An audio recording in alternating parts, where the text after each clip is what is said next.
Assalamualaikum warahmatullahi wabarakatuh. Alhamdulillahirabbil alamin wassalatu wassalamu ala asrofil anbiya'i wal mursalin wa ala alihi washabihi ajmain, amma ba'du. Pemirsa penikmat kurma yang dirahmati oleh Allah Subhanahu wa taala, izinkanlah pada kesempatan hari ini kami mengajak pemirsa semuanya untuk kembali menelusuri jejak perjalanan Rasulullah Sallallahu Alaihi Wasallam dalam mendakwakan Islam yang pada hari ini kita anut, pada hari ini kita imani.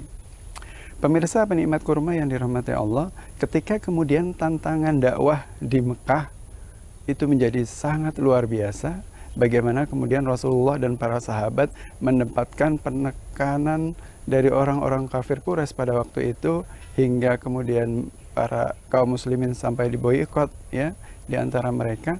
Disitulah kemudian Rasulullah mulai melakukan yang namanya thalabun nusrah. Bagaimana kemudian berupaya mencari para pendukung-pendukung, para penolong dakwah yang beliau emban. Pemirsa penikmat kurma yang dirahmati oleh Allah, beliau kemudian ke Taif. Ketika di Taif, luar biasa ya, bagaimana penerimaan orang-orang Taif kepada Rasulullah dan sahabat yang mendatangi mereka justru disambut oleh anak-anak dan orang-orang yang para wanita dilempari batu hingga Rasulullah berdarah pada waktu itu. Ya. Nah, hingga suatu ketika kemudian datanglah orang-orang dari Madinah, pada waktu itu masih Yasrib ya, datanglah dari Madinah untuk ibadah haji ke Mekah. Ketika kemudian bertemu dengan rombongan dari orang-orang Madinah ini, Rasulullah pun tidak melewatkan kesempatan itu.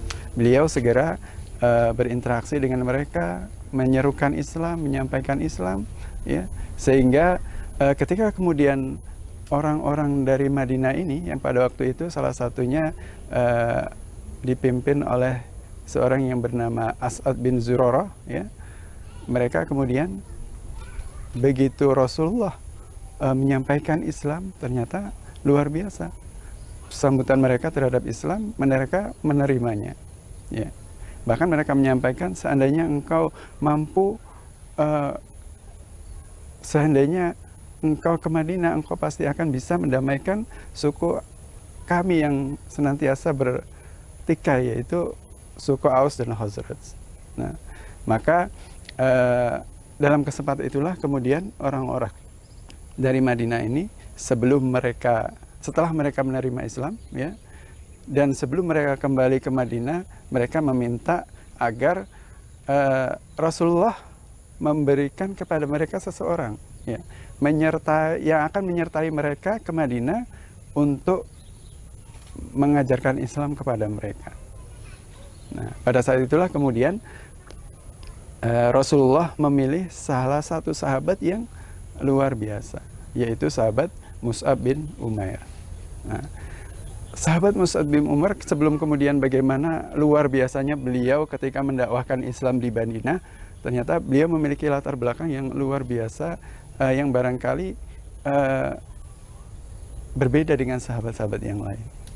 Ya, jadi sahabat Mus'ab bin Umair ini sebelum masuk Islam terkenal dengan istilahnya pemuda idaman ya, anaknya orang kaya, cerdas, pintar, dan dia menjadi istilahnya rujukan dari orang-orang yang setiap pendapatnya dalam setiap pertemuan itu akan kemudian diperhatikan dan bahkan diambil sebagai rujukan.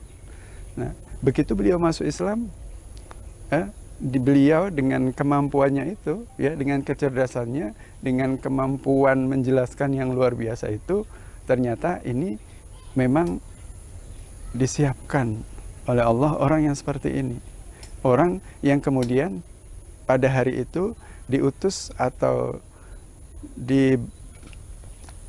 diutus untuk membersamai orang-orang yang datang dari Madinah itu kembali ke Madinah untuk mengajarkan Islam ya. Dan benar-benar sahabat Mus'ab bin Umair ini menunjukkan beliau sebagai orang yang memiliki kemampuan yang tepat untuk kemudian dikirim sebagai utusan ke Madinah. Bahkan disebut sebagai muqarri, orang yang membacakan ayat-ayat Allah di Madinah.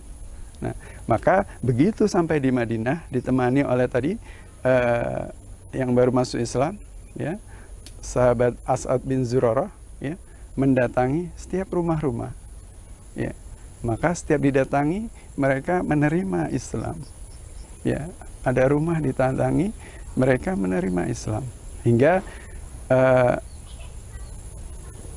dengan dakwah Mus'ab bin Umar ini banyak sekali kemudian masuk Islam di Madinah pada waktu itu.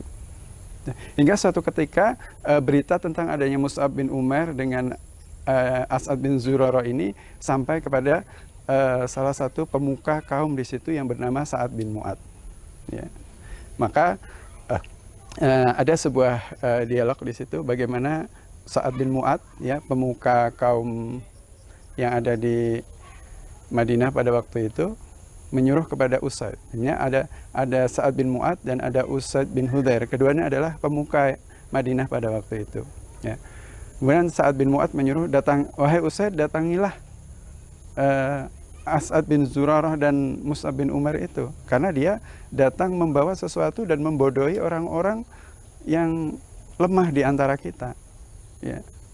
Maka sementara aku serahkan kepadamu karena aku tidak enak dengan sepupuku As'ad bin Zurarah ini. Kebetulan As'ad bin Zurarah yang sudah masuk Islam ini adalah sepupu anak bibi dari Sa'ad bin Mu'ad. Maka dengan perintah dari Sa'ad bin Mu'ad inilah Usaid bin Hudzair ini datang dengan membawa tombaknya untuk menemui sahabat Mus'ab bin Umar. Apa yang terjadi? Ya, memang dengan tombaknya itu Usaid bin Hudzair ini mau mendatangi Mus'ab bin Umar yang ada di kebun pada waktu itu, sedang berdiskusi dengan beberapa orang. Ya. Maka mendatangi Mus'ab dengan marah si Usaid ini, namun kemudian ditenangkan, disuruh duduk, dan akhirnya duduk dan mendengarkan. Maka Mus'ab menyampaikan, alangkah baiknya jika engkau duduk dan mendengarkan apa yang akan aku sampaikan. Jika baik, maka kenapa engkau harus menolaknya? Jika ini sebuah keburukan, maka ya aku akan pergi dari sini. Maka begitu duduk, disampaikan Islam kepada Usaid bin Hudzair ini, betapa kemudian beliau mengungkapkan sebuah kebahagiaan, sebuah kalimat-kalimat yang indah. Ketika kemudian sahabat membacakan ayat ini dan ayat itu, beliau kemudian merasakan sesuatu yang indah, sesuatu yang damai. Bahkan sahabat Usaid bin ketika setelah masuk Islam, beliau menyatakan, sungguh aku sudah melihat begitu bertemu dengan Mus'ab, sebelum dia berbicara, aku sudah menemukan sesuatu yang sejuk, sesuatu yang indah. Ini luar biasanya Islam. Nah, maka begitu mendengar dengan dibacakan oleh Mus'ab kepada Usaid ini, dia langsung masuk Islam.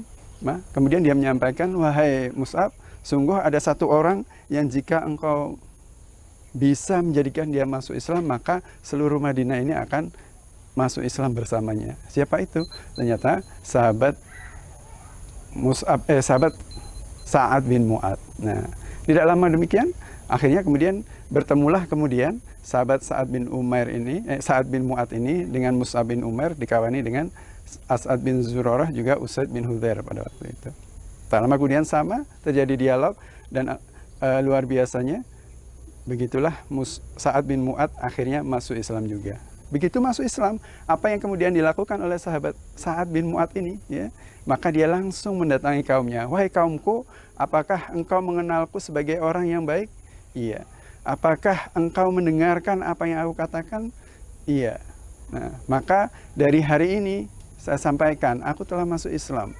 Siapapun, ya, yang masih mau menjadi pengikutku, maka kalian harus masuk Islam.